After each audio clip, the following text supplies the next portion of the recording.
시청자 여러분 안녕하십니까. 지금부터 준옥현의 안보정론을 시작하겠습니다. 벌써 이제 6시가 다 돼가는 것 같습니다.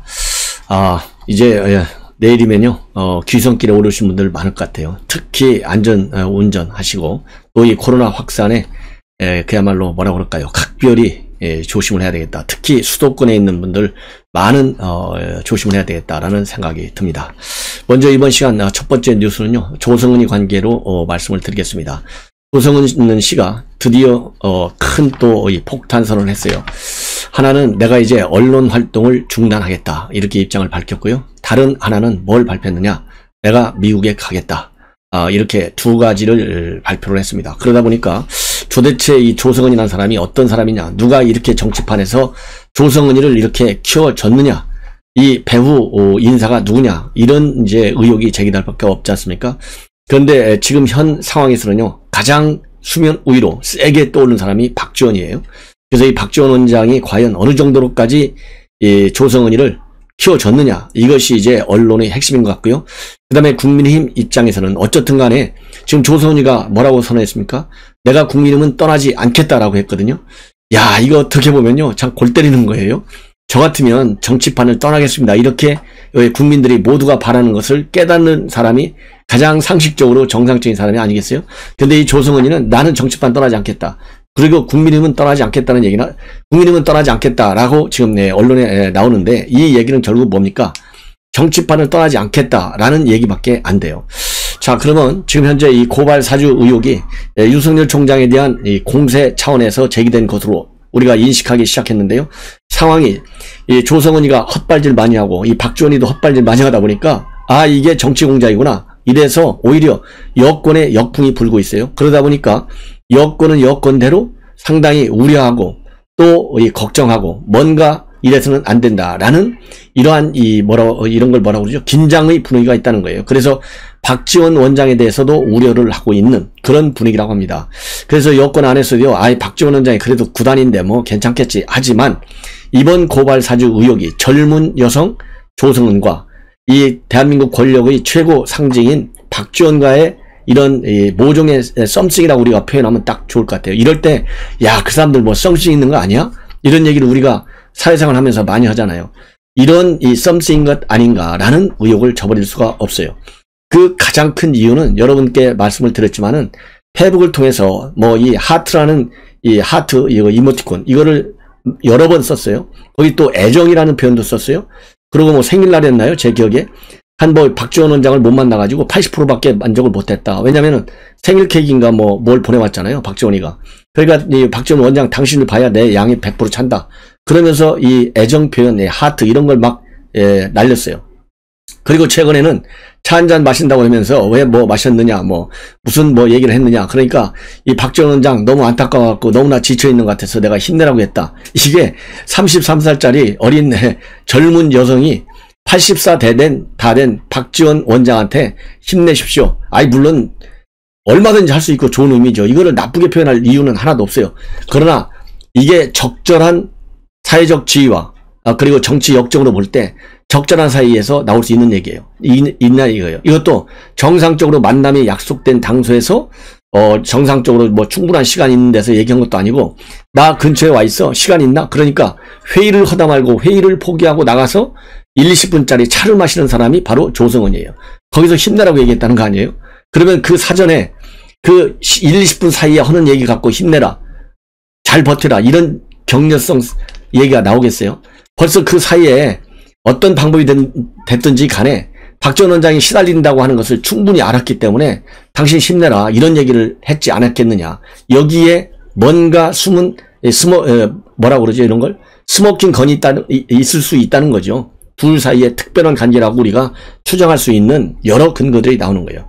자, 그러다 보니까 지금 정치권에서요, 이거는 중앙일보가 보도를 하고 있어요. 과연 이 사람을, 조성은을 진짜 키운 건 누구냐? 이 중앙일보의 최민우 정치 에디터가 오늘 기사를 썼어요. 그러면서 지금 이제 국민의힘에 들어왔을 때, 작년 4.15 총선을 앞두고 2월에 들어왔다는 거 아니에요? 그때 한 걸 보면 뭔가 사고를 칠 것 같다는 거예요. 칠 것 같은 느낌이 들었다는 겁니다. 왜냐? 작년에 말이죠. 우선 조성은이가 들어온다고 그러니까 말릴 사람이 없었겠죠. 왜냐면 청년이죠. 그 다음에 여성이죠. 이러니까 또 호남이죠. 이런 걸 메우는 것이 작년 미래통합당의 과제였으니까 이런 조성은이가 들어온다고 하니까 다 박수친 것 같아요. 그래서 기자회견을 하는데 이 박형준이하고 그 다음에 정병국이가 딱 좌우로 버티고 있어요. 뭐 이런 사진 많이 보셨죠? 예, 좌우로 작년 그런 게 브랜드 뉴 파티를 만든다. 그러니까 작년 2월 16일 국회 정론관에서 합류를 선언할 때 정병국과 박형준이가 있어요. 물론 뭐 이 두 사람이야 좋은 의미로 영입을 했겠죠. 그리고 뭐 그때 뭐 하도 이 사람 저 사람 다 들어오니까 일일이 검증하기가 쉽지는 않은 상황이었다는 거예요. 그런데 그때부터 뭔가 일을 저질 것 같다라고 생각이 그런 의혹들이 있었다고 그래요. 이 중앙일보 보도를 보면. 그런데 결국은 N번방 TF 만들었을 때 그때 조성은이가 이거를 주도하고 제보도 많이 받고 중대 발표도 하겠다고 했는데 결과적으로 찌라시였던 것이 나왔다. 찌라시 수준밖에 안 됐다는 거예요. 그래서 그런 거 제대로 발표도 못하고 이러다 보니까 특히 말이죠. 이해찬 대표가 우리 국민의힘 쪽에서 두세 개 공작 준비하고 터뜨리려고 한다. 이런 이 기자회견을 했어요. 그러니까 결국은 이런 것들 저런 것들이 얽히고 섞여가지고 이 N번방 TF 결국 유야무야 됐다는 거예요. 여기에 바로 뭐냐? 조성은이가 있다는 것이죠. 그래서 어떻게 해서 제1야당에 조성은이 같은 사람이 들어올 수 있겠느냐? 예, 있었겠느냐? 그래서 누가 과연 오늘날까지 키워준 그 무대 뒤에 인물들이 누구냐? 이거를 찾아내야 되겠다. 그리고 현재 어쨌든 국민의힘에 몸담고 있지만은 이 고발장 사건과 관련해서는 국민의힘에서도 제대로 찾아내야 된다. 그 경위를 이런 거를 주문하고 있어요. 그래서 이 조성은 사태로 인해서 사실상 대한민국에 있어서 지금 굉장히 큰 이슈 중에 하나인 청년 정치의 민낯이 드러나는 것이 아니냐. 만약에 이것을 제대로 수사하지 못한다면 그리고 그 뒷배를 도려내지 못한다면 그토록 비난했던 586의 내로남불과 무슨 차이가 있겠느냐. 이것은 바로 청년 정치의 아이콘이라 할 수 있는 이준서이가 답해라. 이것이 본 기사의 핵심 결론입니다. 자, 그러면 조성은이가 왜 이렇게 많은 분란을 일으켰느냐? 한마디로 거짓말을 한 거죠. 말이 달라요. 말이 달라지고 있어. 특히 2번 만나느냐 3번 만나느냐에 대해서 2번 만났다고 그랬다가 3번 만났다고 수정했어요. 그럼 왜 이렇게 말을 바뀌었냐? 그러니까요. 박지원은 국정원장이기 때문에 내가 먼저 일정을 공개할 수 없어서 거짓말을 할 수밖에 없었다. 이게 말은 그럴듯하게 잘해요. 그럴듯하게. 참 기가 막힌 여성 정치인이에요. 예, 기가 막힌. 그것도 젊은 청년 정치인이에요. 자, 제가 먼저 국가정보기관의 수장의 일정을 멋대로 공개할 수 없는 노릇이다. 근데 이렇게 얘기하고 있고, 그 다음에는요, 지난 9월 2일 날 날짜는 자기네가 박지원 원장과 그 다음에 본인이 생각한 날짜가 아니라는 거예요. 그래서 사고 쳤다. 이런 얘기를 한 거예요. 그래서 이거 그러니까 둘이서 짜고 친 정치 공작 아니냐 이렇게 나오니까요. 아니다 이거예요. 그것은 얼떨결에 나왔다. 표현도 좋아요. 얼떨결에 나왔다. 이게 얼떨결에 나왔어요. 머릿속에 뭔가 박혀있으니까 나온 거지. 절대 실수가 아닐 가능성이 크지 않느냐. 이런 비판을 받고 있어요. 그래서 정보기관 장인 박지원 원장의 개입설이 더 많이 나오는 거예요. 그리고 이제 고발장을 언론에 지난 9월 6일자 이 한겨레 신문에 보도가 됐잖아요. 고발장 전문하고요. 그 다음에 증거자료로 첨부된 페이스북 게시글 갈무리 87건 그리고 채널A 사건의 핵심 당사자인 제보자 지현진 씨의 실명이 기재된 판결문 3건 이미지까지도 확보했다. 이렇게 발표를 했는데요. 이 내용은 검찰 관계자 아니면 이러한 것을 가지고 있는 조성은이밖에 없다. 이렇게 판단할 수밖에 없지 않습니까? 근데 검찰에서는 절대 주지 않았다. 조성은이도 절대 주지 않았다. 그럼 이게 뭐 신출귀몰인가요? 둘 중에 검찰 아니면 조성은이한테 나갔을 가능성이 크다. 이건 누구든지 정리할 수 있는 결론적 의문이지 않습니까? 강력히 부인하고 있어요. 이것도 지금 미궁수로 빠져들고 있는데 조성은 씨 말 왔다 갔다 하는 거 보면 조성은이 말을 신뢰할 수가 없고 만약에 대검이 거짓말했다고 하면 거짓말로 우리 국민을 알 권리를 속인 대검 관계자 반드시 법적 처벌 아니면 징계를 받아야 되겠다라고 생각이 들어요. 그 다음에는요. 고발장을 당에 전달했느냐 안 전달했느냐. 처음에는요. 당에 전달할 필요가 없어서 전달하지 않았다. 이렇게 얘기를 했거든요. 근데 나중에 슬슬 스멀스멀 뭐라고 거짓말을 이렇게 또 바꿨냐면요. 구두로는 전달해줬다. 이렇게 돼 있어요. 구두로는 전달해줬다. 문서로는 전달하지 않았다. 왜 그랬느냐. 당에 합류한 지 얼마 안 된 상황에서 수십 장 형태의 이미지 형태의 파일을 총선을 앞두고 바쁜 당 사무처 직원에게 리타이핑 시키는 것은 불가능했다. 그리고 매일 아침 전략회의에서 정식 안건으로 올린 적도 없다. 그리고 선대위 법률지원단장 정준식 의원이죠. 대검 갈 고발장이 하나 들어왔다고 지나가는 말로 구두로만 얘기했다. 이렇게 얘기하고 있어요.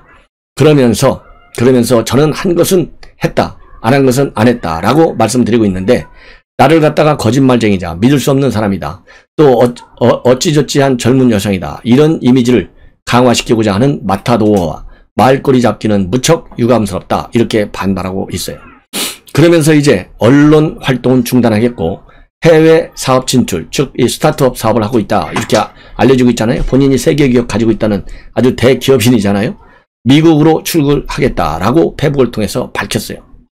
근데 이제 윤석열 캠프에서 이거를 출국 금지시켜라, 그리고 공수처 수사라 했는데 권익위에 지금 이 공익신고자로 신청을 해놨잖아요. 그리고 대검에서는 이미 인정한다 발언을 했어요. 물론 나중에 수정을 좀 했지만은 이런 사람을 출국 금지시키겠습니까? 절대 안 하죠. 그래서 이제 미국으로 훅 떠나는데, 문제는 이미 석동현 검사장이 이거 윤지호가 되는 거 아니냐, 이렇게 예측을 한 바 있는데요. 진짜 윤지호일 가능성도 배제할 수 없는 그런 상황인 것이 아닌가 하는 생각이 들어요. 그 다음에요, 제가 간략하게는 말씀을 드렸는데 구체적으로 말씀을 정리해서 드리겠습니다. 바로 이 마세라티 때문에 지금 더 논란이 커지고 있어요. 직원 임금은 체불하고 세금은 내지 않고, 그런데 고급 50여 평짜리 아파트를 서울역 근처에서 살고 있고, 그 다음에는 1억 7, 8천, 2억 가까이 가는 마세라티를 또 쓰고 있고, 이거 누가 보더라도 비정상이잖아요. 자, 그러다 보니까요, 중앙일보가 단독 보도를 하고 있어요. 오늘 이 마세라티를 지금 누구 명의로 했느냐, IT 업체 명의로 했어요. 근데 이 IT 업체 명의의 대표가 누구냐, 바로 박지원 현 원장이 국민의당 대표할 때 그 밑에서 대변인을 한 사람 이름으로 되어 있어요. 그리고 이 IT 업체는요, 그동안에 정말 매출도 별로 없었고, 당연히 매출 없으니까 이익도 안 났겠죠. 그런데 어마어마한 매출과 그리고 이익을 지금 올린 그런 업체로 급성장을 했어요. 이것이 박지원 원장 국정원장과 그 다음에 조성은이와 어떤 관계 때문에, 연관관계가 이렇게 매출 신장에 영향이 있는지 없는지, 이런 점들도 새로운 의혹으로 떠오를 수밖에 없는 지금 상황입니다.